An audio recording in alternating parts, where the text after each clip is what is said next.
Good morning. So this morning is the first of the series of talks by the National Seminar Leaders. These talks are intended to provide everyone an example or overview of the work of seminars other than your own. The talks also afford a kind of sense of the common enterprise in which all the National Fellows are engaged. The coordinator of each seminar will introduce the seminar leader, the speaker, each day, and they also will monitor questions that you may be submitting in chat so that at the conclusion of the talk, time permitting, they can pose some of the questions that you've raised. So let me turn now to Carol Boynton, who is the coordinator of Dan's seminar. Carol? Welcome to the first of the talk series. Dan HoSang, who's leading the seminar teaching about race and racism across disciplines, will speak this morning. Dan is an associate professor of ethnicity, race and migration, and American studies, and holds a secondary appointment in the Department of Political Science. His research and teaching explore the contradictory labor of race within U.S. political culture across electoral politics, social movements, and cultural formations. Dan is the author and co-author of a number of works, including Producers, Parasites, Patriots, Race and the New Right-Wing Politics of Precarity. He is the co-author of Seeing Race Again, Countering Colorblindness Across Disciplines, a text that is currently helping guide us through our seminar this year. Dan has a long record of collaboration with community-based organizations and labor unions as a trainer, board member, and advisor. He led a seminar in our local Yale New Haven Teachers Institute, and we are grateful that he could do the same for our national fellows. Dan's talk this morning is titled, Are the Academic Disciplines Racist? Thank you so much, Carol, for that introduction. Good morning, everyone. I just want to express gratitude to Jim and Stephanie for all the work they've done to bring us together, even in these ways that none of us could have ever expected. Express deep gratitude to all of the teachers. Originally there was a proposition that you would at least get a trip to New Haven and time to spend away to focus your time and energy and thought together. And now you're juggling home life and these the seminars, but you're doing it because of your commitment to students and to your own development. And so I just want to express appreciation for that. And finally, gratitude to the fellows in our seminar, Danielle, Katie, Ray, Sean, Catherine, Carol, Deborah, Christina, and Sabrina. We've had a couple of wonderful days. I'm learning so much from them, and I'm really appreciative. The title of the talk I'm going to give is called, Are the Academic Disciplines Racist? This is obviously a topic that's not just a lecture topic. It's about life, about the ways race and racism shape our lives, our spirits, our soul, our survival, collectivity, and the world we want to leave for others when we pass. And the last few months have really brought those questions into deep relief for so many of us. So the three questions I'm going to take up today.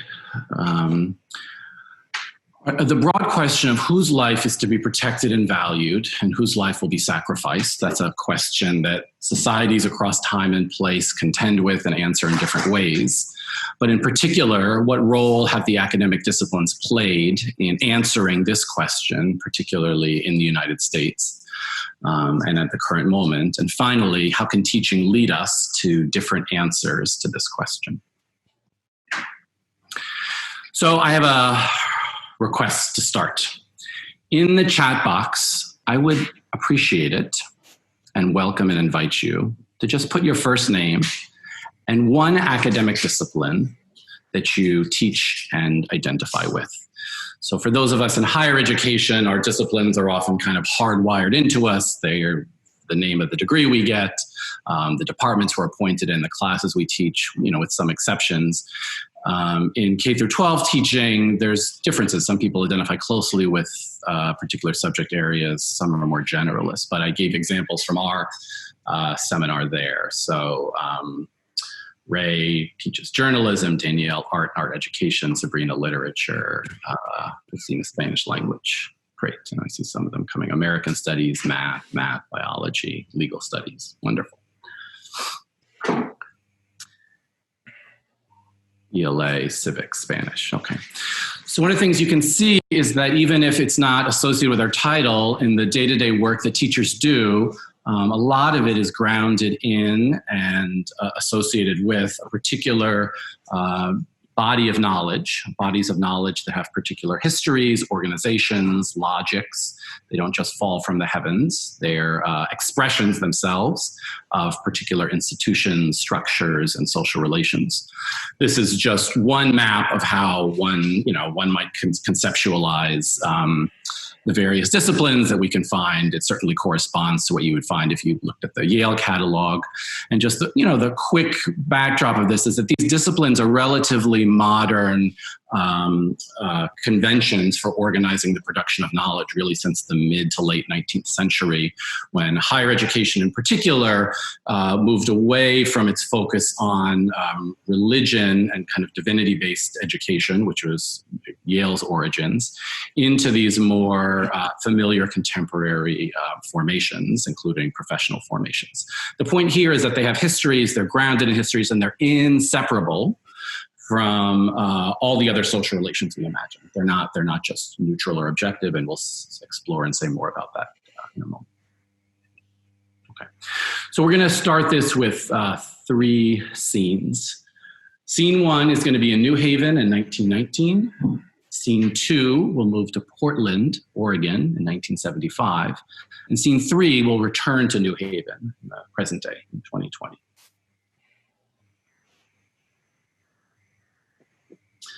So this is the New Haven Green, a postcard from 1919. It actually looks, for the folks in New Haven, not dissimilar today. Today's a hot and muggy day with a light breeze in New Haven. So maybe after our seminars, we would have found some relief somewhere on the green at a bar or restaurant nearby.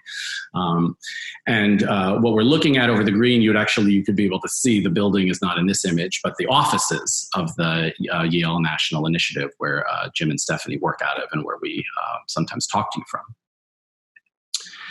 And a building that's not there now, but was on the green, is at the 185 Church Street. It's actually just next door to the current Yale New Haven teacher's office, or offices, but there's no connection there. And in the 1920s, it was headquarters of an organization called the American Eugenics Society.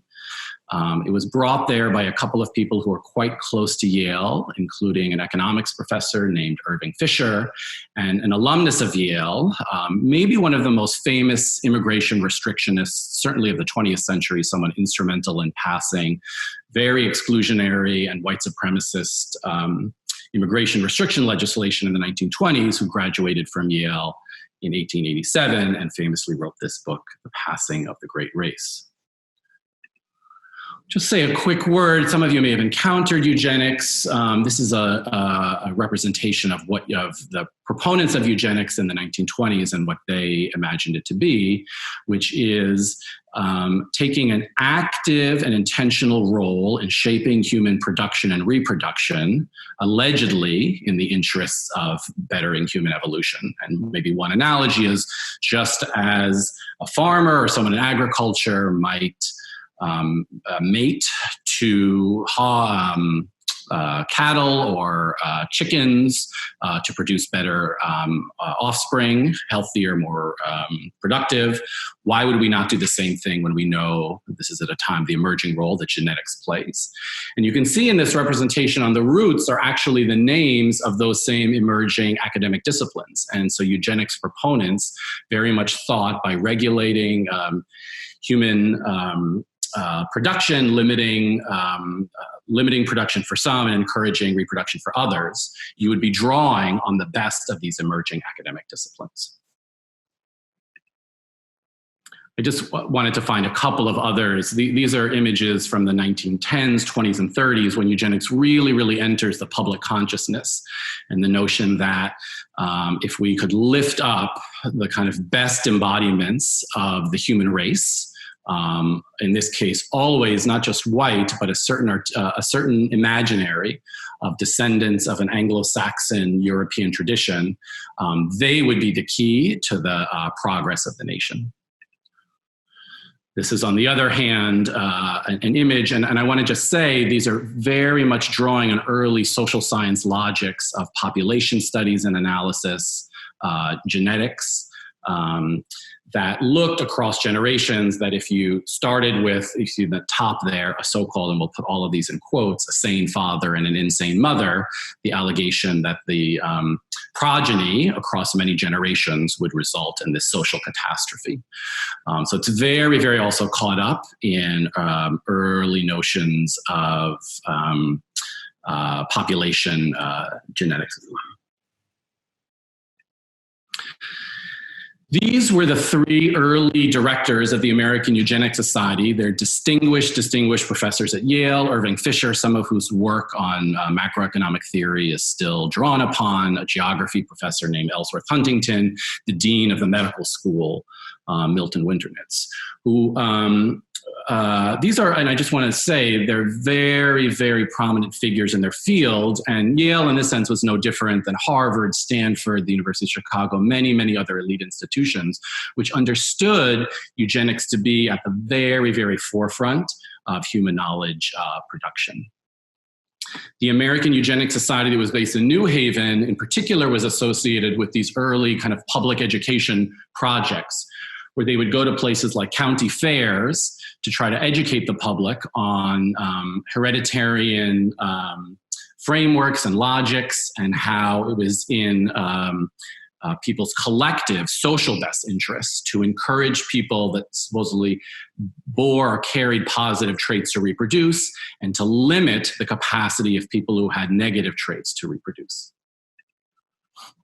Many of these came, and there's these kind of, there's these striking photos, these fitter family contests in the 1920s and to some extent the 1930s. So this is, people know, if you go to a county fair today, you'll often see contests about, you can enter in your guinea pig, your lamb, and it'll be rated. And at these times you could enter your family in, and they would have competitions for small, medium, and large families as to whose family bore the best traits. And again, it's not just an individual or privatized, it's therefore they had a central role to play in the future development of the nation. You can see this is a publication from 1935, Tomorrow's Children, the Goal of Eugenics. Oops, I'm sorry. And then you can see here the institutional affiliations, including several connected with Yale.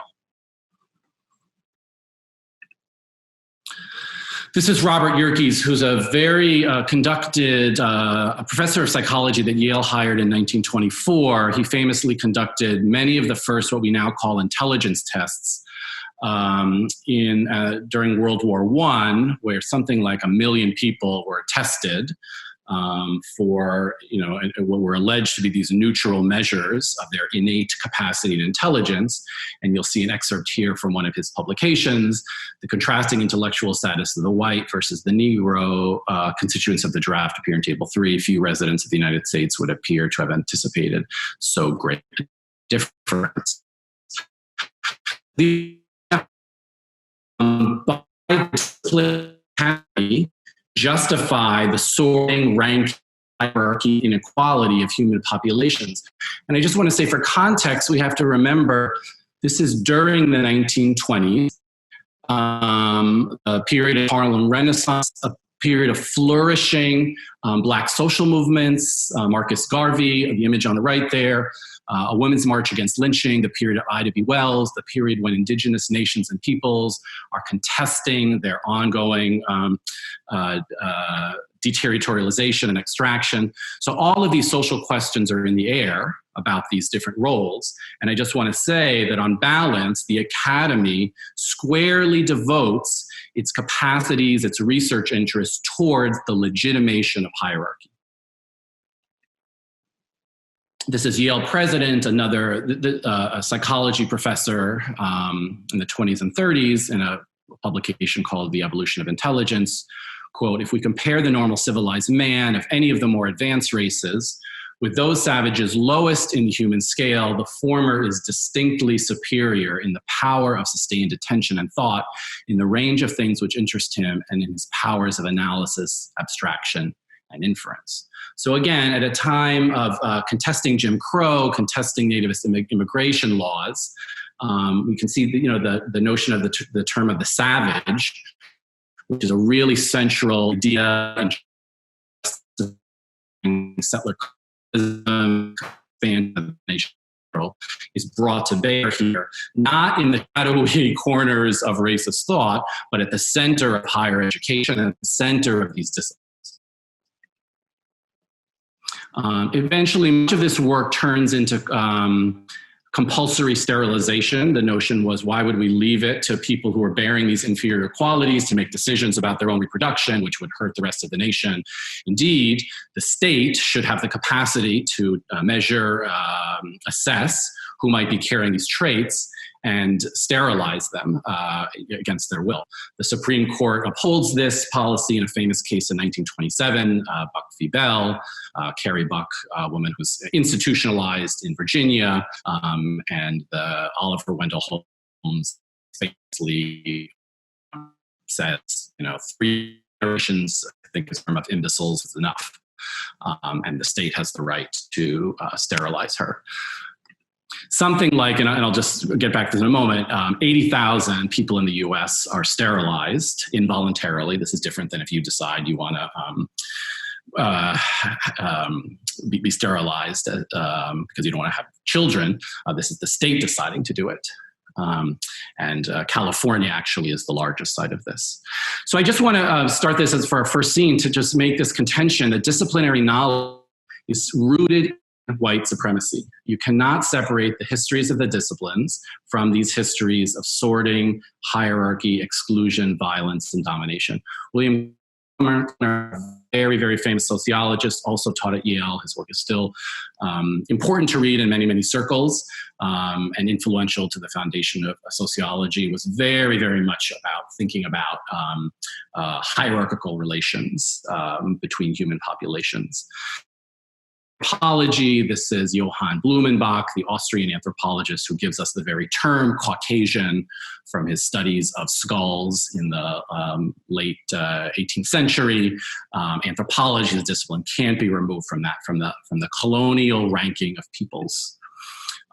John Burgess, one of the founders of international relations and political science, deeply invested in thinking about international relations in particular as the study of how unequal nations and people would relate to one another. The field of history, I'll talk a little bit about monuments later on, but infamous historian U.B. Phillips plays a central role in discrediting the period of Reconstruction and arguing that the South's lost cause was in fact to be embraced and uplifted, okay? And Louis Agassiz taking the early kind of classificatory impulses in zoology and bringing them to bear there. So, and this is true across many, many other disciplines as well.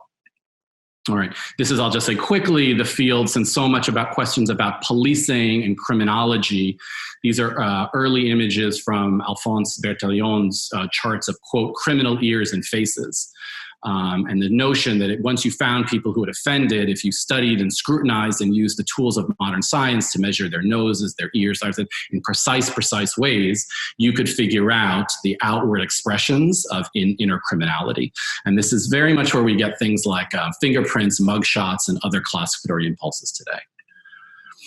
I'll just lastly, just to conclude this part, say that eugenics played a role in Connecticut in the early 20th century. It passed an involuntary sterilization law. It was the third state to pass such legislation in the country. 600 people in Connecticut were involuntarily sterilized, more than 80,000 nationally. In 1936, the governor of Connecticut commissioned something called the Survey of Human Resources. It was intended to be a survey of all the state population. They would and one aspiration was they would classify those who were defective, potentially sterilize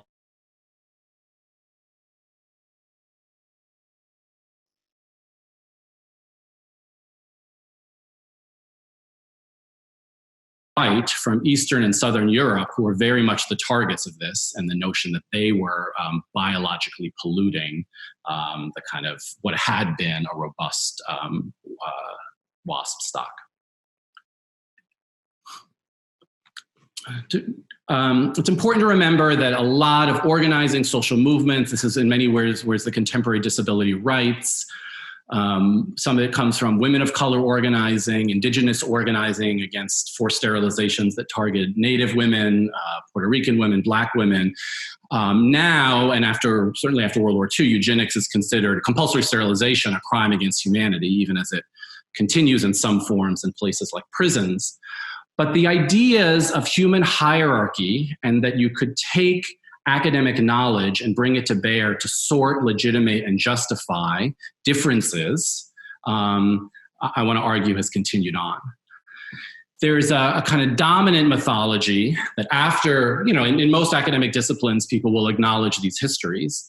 But, the kind of story we tell ourselves to help us sleep at night is that, well, indeed, maybe at one point they've been tainted by racism and bias, but that's all ended.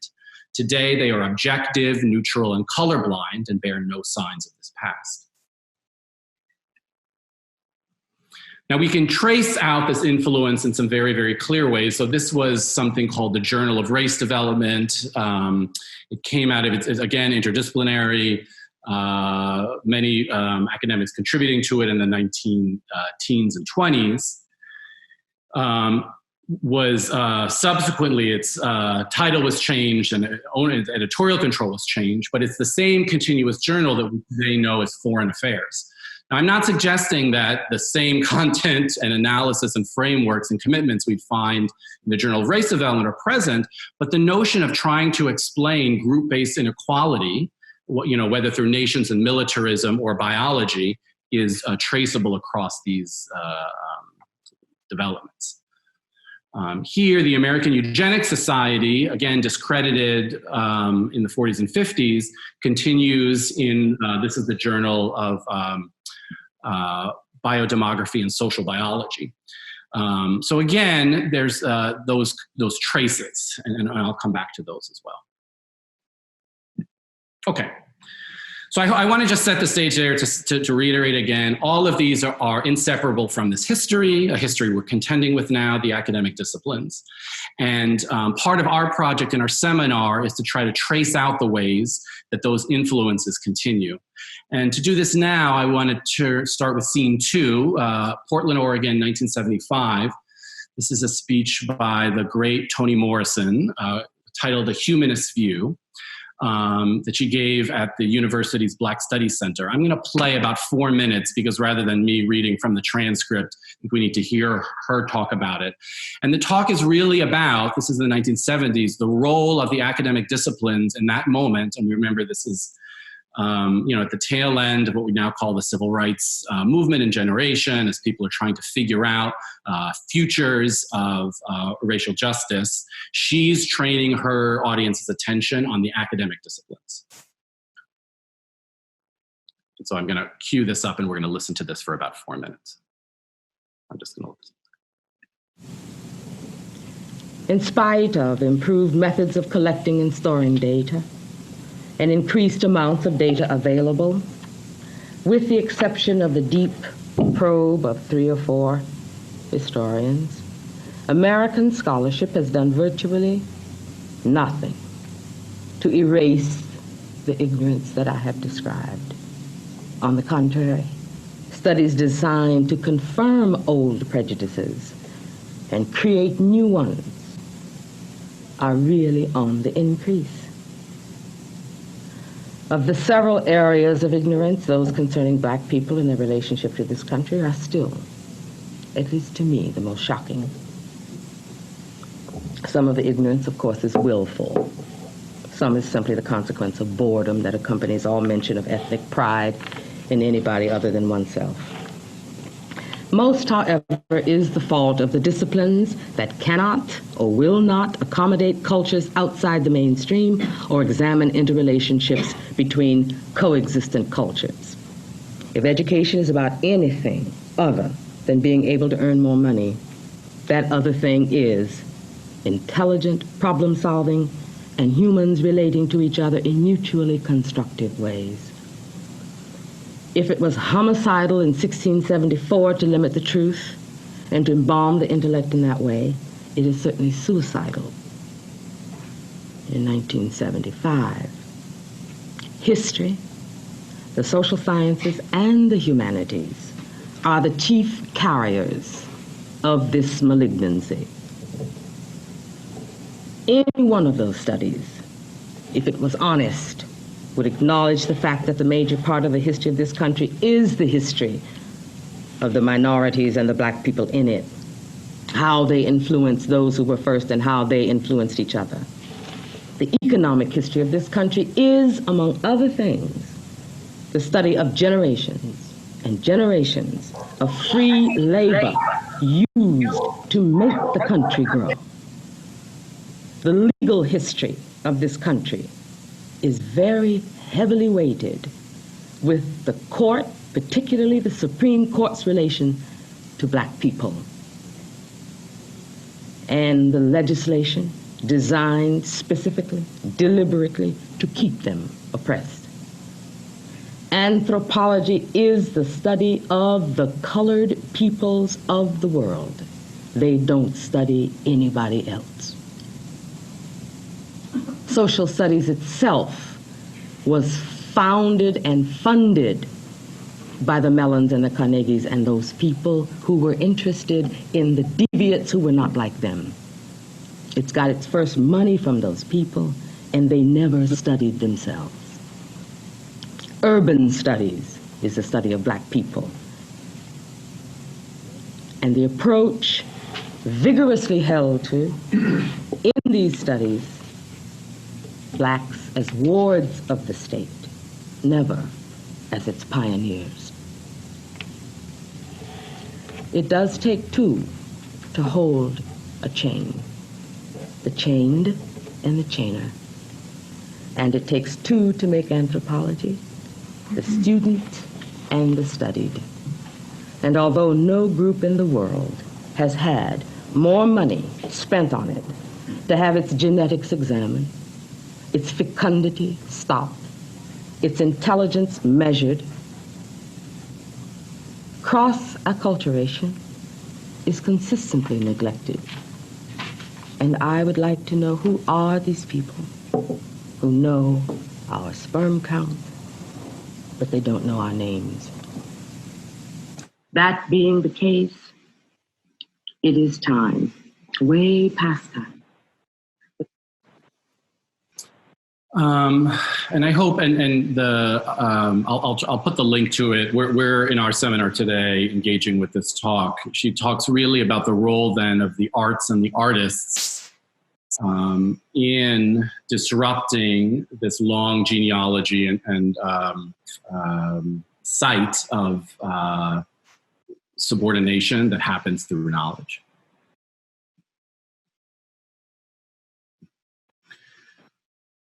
Just one quote maybe to lead this before we go to our final scene. Morrison says, quote, the very serious function of racism is distraction. It keeps you from doing your work. It keeps you explaining over and over again your reason for being. Somebody says you have no language, so you spend 20 years proving that you do. Somebody says your head isn't shaped properly, so you have scientists working on the fact that it is. Someone says you have no art, so you dredge that up. Somebody says you have no kingdom, so you dredge that up. None of it is necessary. There will always be one more thing. And I think we could, equally apply Morris's insights here to representations of indigeneity and indigenous people across a long period of colonization, and today, even more recently, around thinking about kind of patterns of migration and immigration. Just to finish this part up, this is another text. This is a very famous text of Morrison's that we're engaging today, where she's talking about literary studies. And so this is the question of how do these earlier modes of domination get smuggled in and come to constitute the disciplines in their current form. And Morrison writes in this, one reason for, quote, the paucity of critical material on this large and compelling subject is that in matters of race, silence, and evasion have historically ruled literary discourse. Evasion has fostered another substitute language in which the issues are encoded, foreclosing open debate. The situation is aggregated by the tremor that breaks into discourse on race. It is further complicated by the fact that the habit of ignoring race is understood to be a graceful, even generous liberal gesture. And so this is a series of essays where Morrison is describing why Blackness constitutes the very foundation of traditions of literary study in the US, even as it's constantly disavowed. And she made references to that as well. I'll just say quickly to wrap this up, there are many, many contemporary scholarly critiques of the roles of particular academic disciplines as sites of racial formation and domination. So in demography and statistics, in sociology, in geology, a wonderful challenging new book, A Billion Black Anthropocenes or None, which talks about how the formation of the discipline of geology and the relationship of humans to the surface of the earth can't be disentangled from relationships of colonialism and slavery. In international relations and political science and philosophy. This is also, the White Possessive is about the role of sociology in the dispossession of Indigenous Australians in criminology. So across many, many fields, these critiques are being made, and there's service sites of contestation.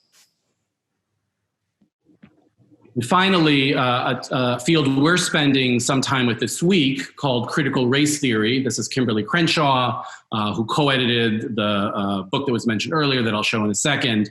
And critical race theory is really an attempt of legal scholars to argue and make visible the role of the law, even in its neutral, rights-bearing articulations. So not the law as distorted by Jim Crow and by explicit white supremacy, but the neutral law, the law that allegedly treats everyone fairly, and challenging liberal legal scholars and educators to say, well, how do we reconcile this neutral law and legal education in which people make rational arguments and rationality wins with the vast warehousing and incarceration of Black people and other people of color, or the intense policing that takes place. None of this is done through overt means. It's all through the neutrality and colorblindness of the law.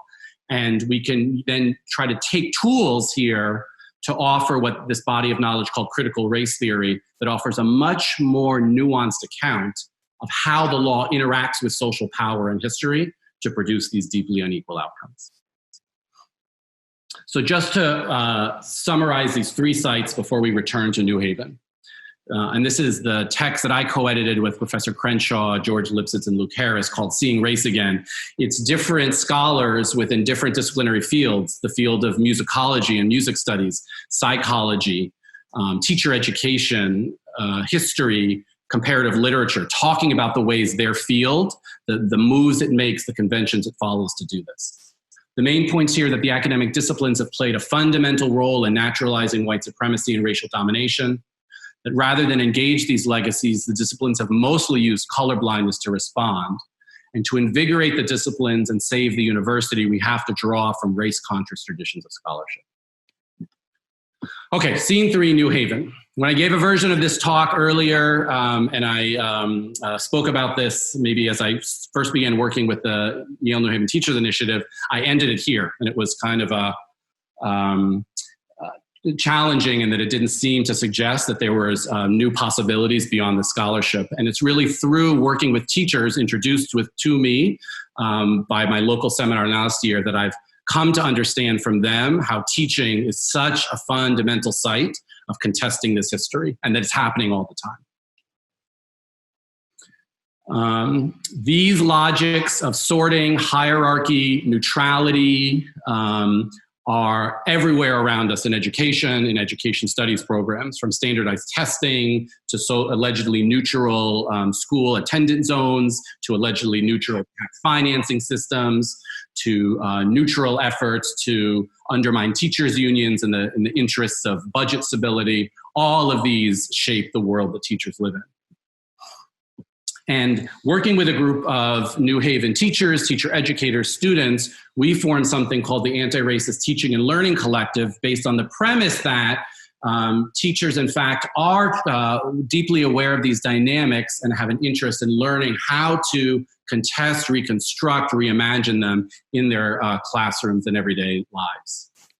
So I want to share one part of this project. I'm just going to show you 3 short iterations of it as I wrap up in the next 7 minutes or so. This is an interview project with Connecticut teachers about the anti-racist curriculum, pedagogy, and practice that they use. And I'm going to play 2 minutes from a high school literature teacher named Marco Sanabre, who was a participant in my local seminar last year. And you'll see the student who's interviewing him asking him, what is it that makes anti-racist teaching? And we'll listen to his response. And I hope it'll give you a sense, a more material sense of how this work might be done in the classroom. And Marco has already introduced himself at this point as having grown up in New Haven, in the New Haven School District, feeling the frustration of facing often substitute teachers and thinking of himself as a teacher even when he was a student. He's now asked here, how does he define anti-racist education? Especially with a lot of the civil unrest going on right now, the conversations about anti-racism and what actually constitutes anti-racist thought have been hotly discussed in the United States and around the world recently. But one of the things that we're wondering is, how do you yourself define anti-racist curriculum or teaching, and why did you decide to develop it, and why does it matter to you? Yeah, love that question. So, this is such a loaded question. Oh, of course. Yeah. So, one, with anti-racist teaching and curriculum in general, the educator has to have an awareness of systems and power and how they work and how racism works as a system to even begin with. One of the biggest fallacies is many teachers define racism just on an interpersonal level. So as long as I am serving Black and brown students, then I am not I'm excused from race or something.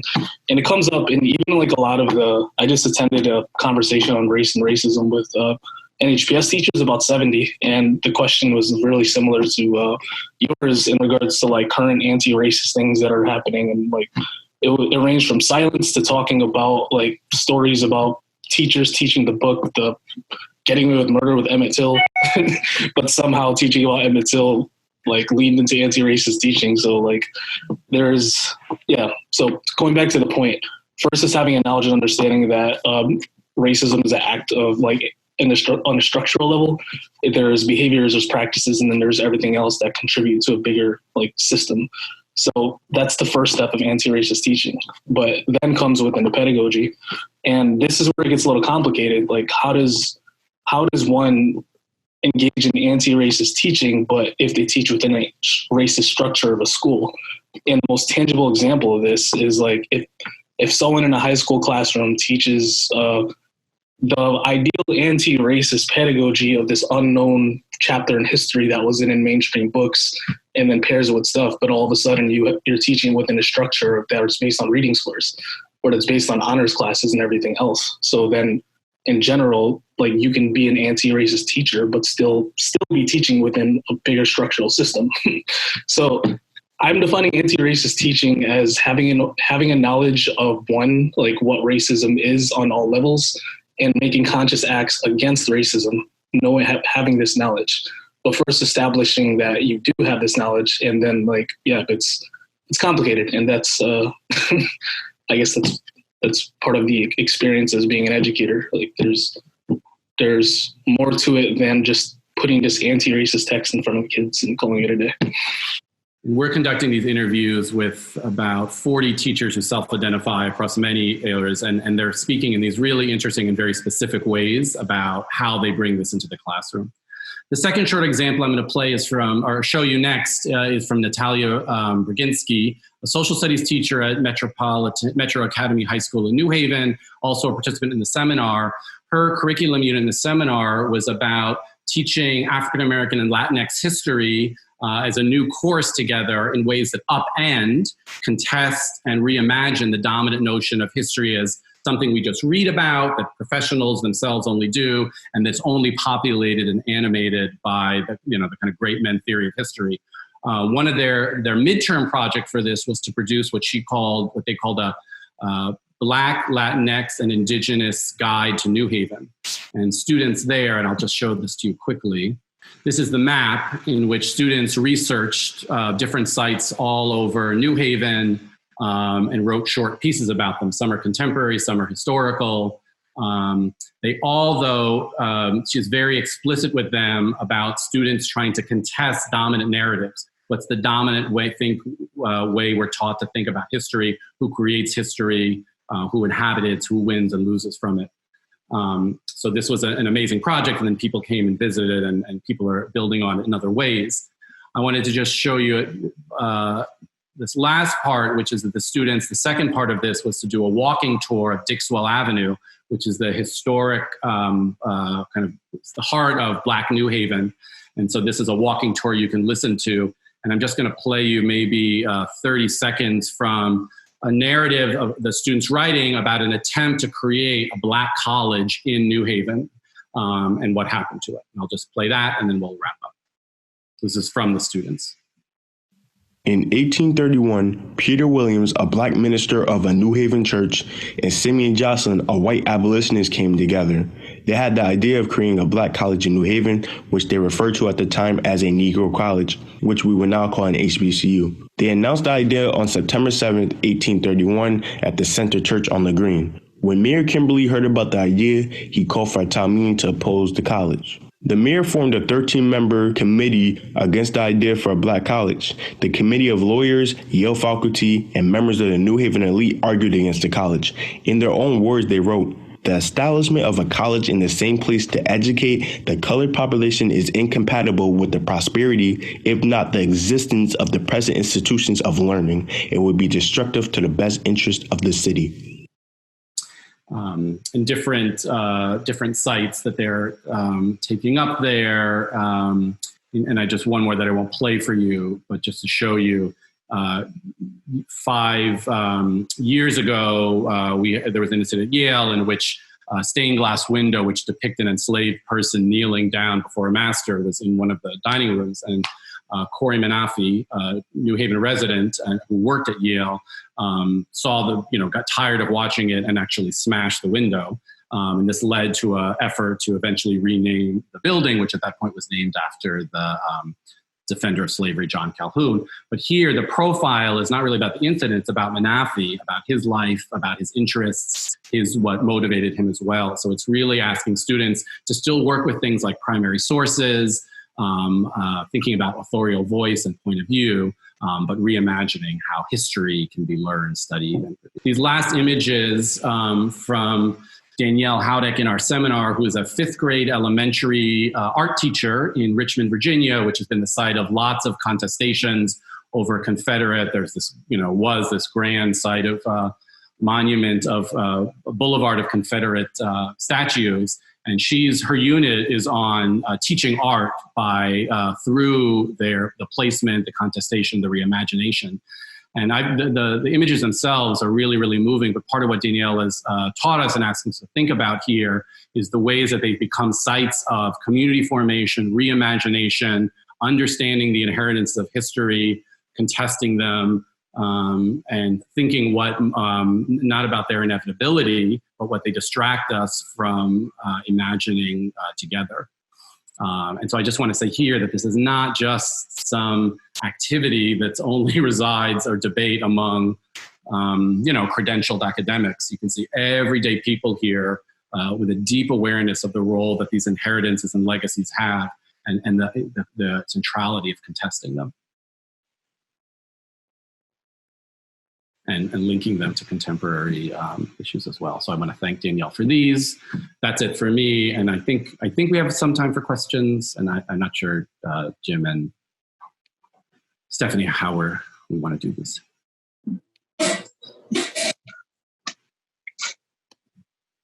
I'm not seeing questions in the chat. Maybe people have questions directly for Dan. Their last few minutes. Dan, I have a question. Thank you. Are you familiar with any direct historical connections between the eugenics movement and some of the foundational leadership theories, trait theory, great man theory? That's such a great and important question, because I think it asks us to think about how these disciplines learn from one another and the kind of residual traces that are there. And so I put, some people might be aware of this organization, teacher education organization, Facing History and Ourselves, which started out actually doing a lot of education around the Holocaust and anti-Semitism, and then did this major publication around eugenics.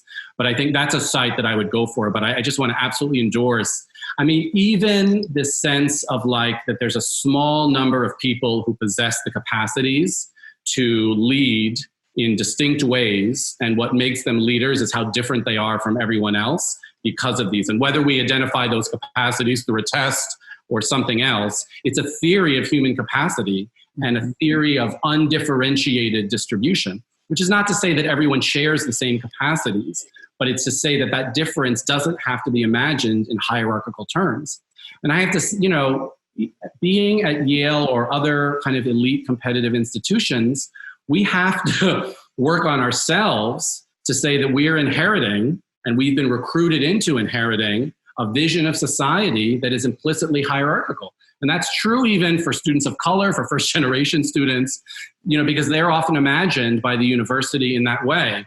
Well, indeed, you come from a community that is limited, impoverished, pathetic, sad, but by my grace, I've pulled you out because you might possess some of these possibilities.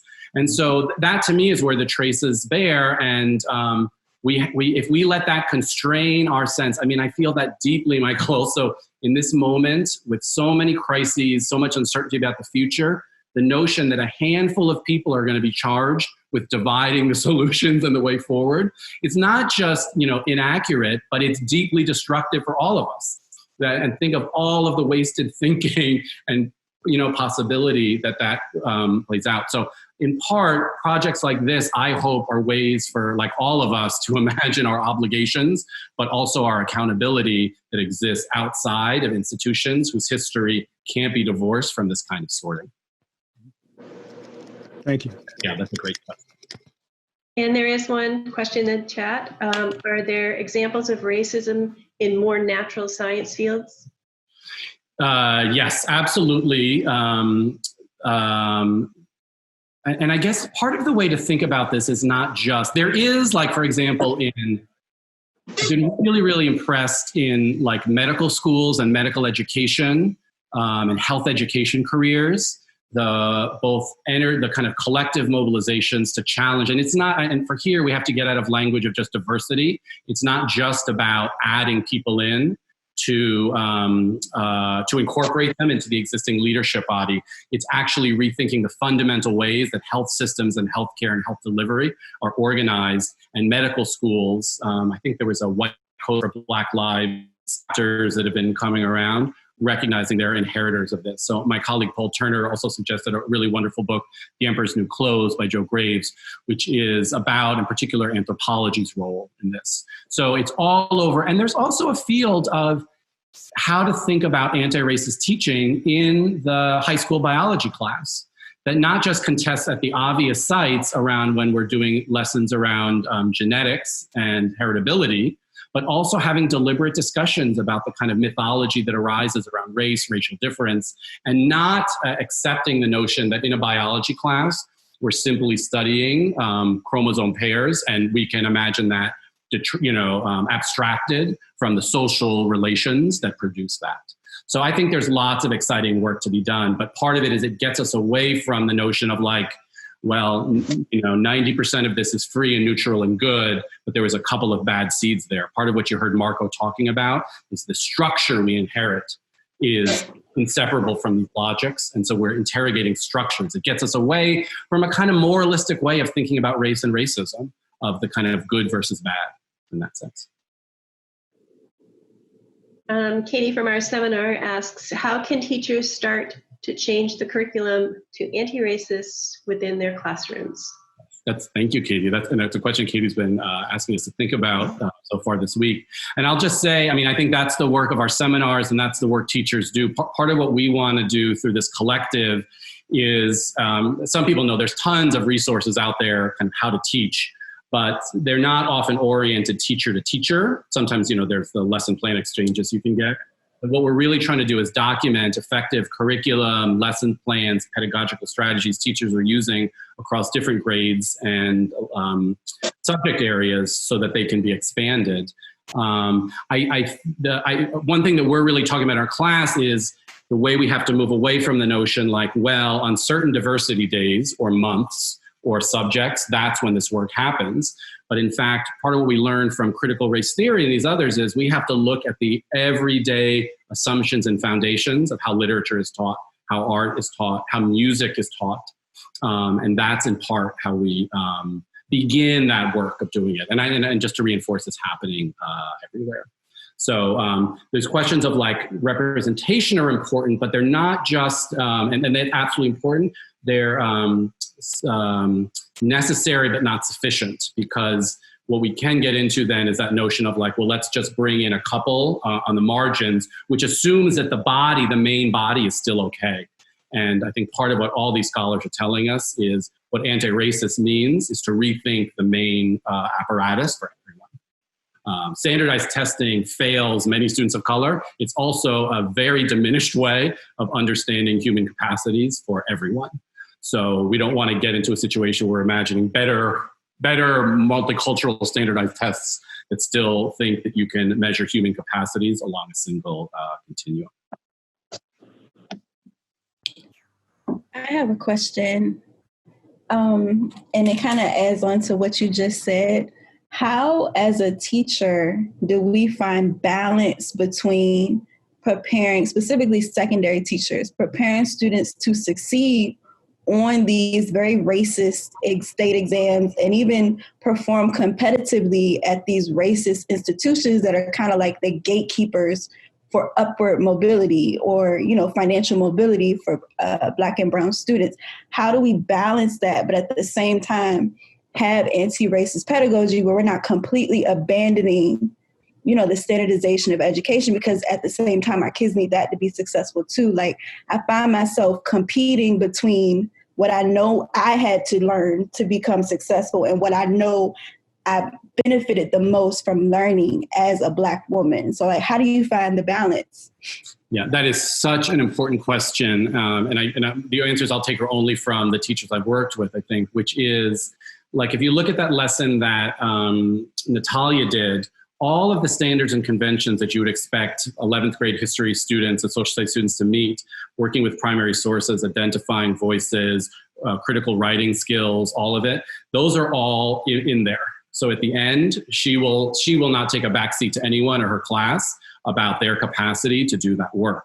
But what she's saying is that the traditional way of doing it, which is worksheets and, extracting, torturing a textbook to get information out of it, are actually limited ways to even get those skills.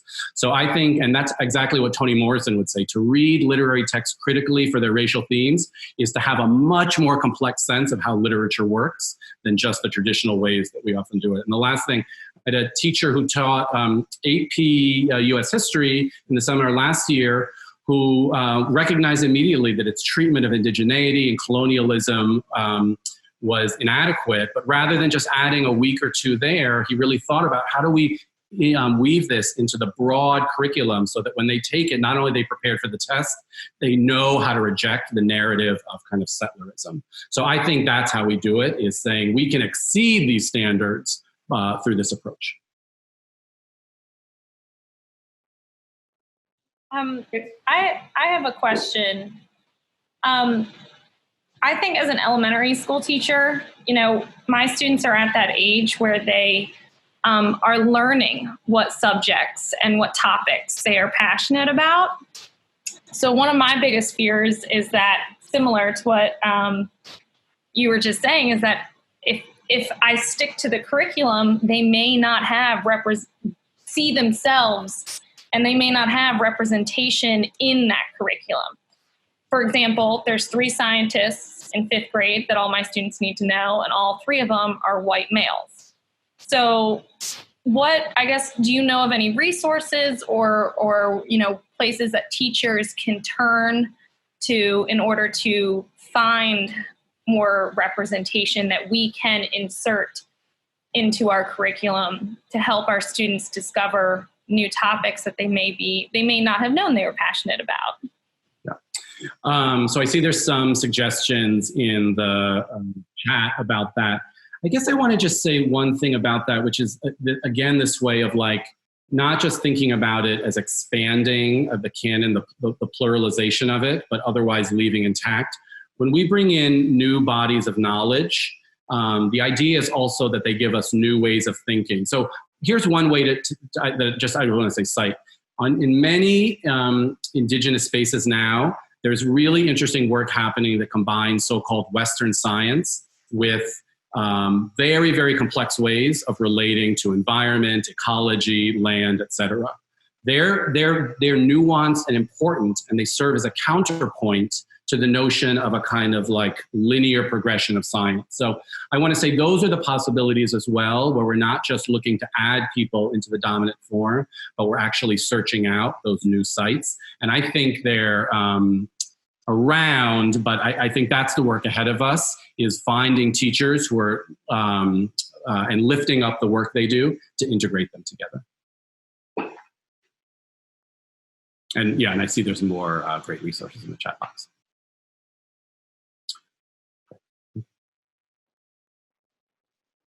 I think we're at time. Can I ask a quick question?